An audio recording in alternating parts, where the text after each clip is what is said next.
There is something that almost everyone entering recovery struggles with at some point.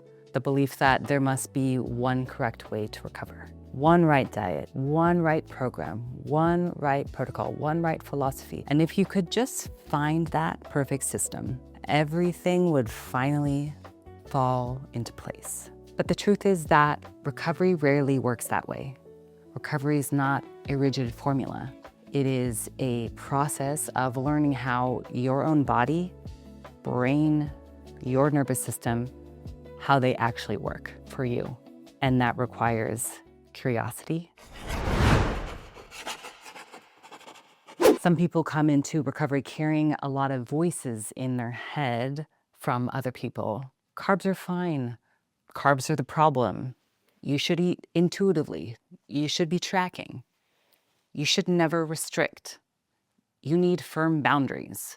And it can become incredibly confusing. But here's the key insight.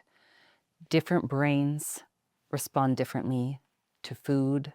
Research over the last 2 decades has shown that highly palatable foods, especially those combining refined carbohydrates, sugar, fat, and salt, can strongly activate the brain's dopamine reward pathways in ways that are similar to other addictive substances. For some people, moderation works.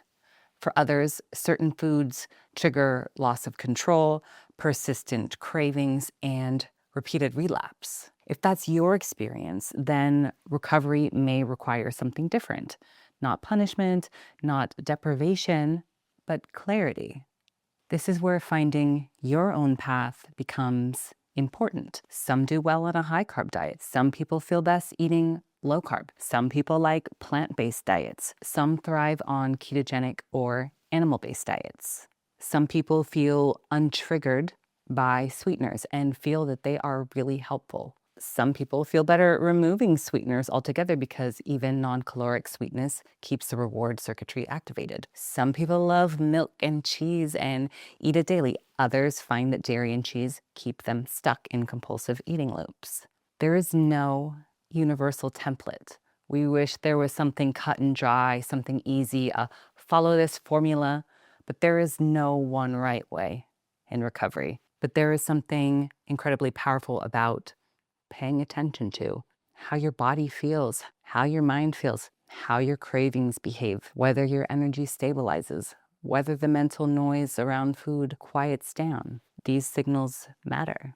Recovery is not about following a trend. It's about building a life where food no longer runs the show, where you can go through your day with more clarity, more presence, a sense of freedom, and over time, something beautiful happens. The constant negotiation with food begins to quiet, the cravings soften, the brain becomes less reactive, and space opens up for something much bigger, your life.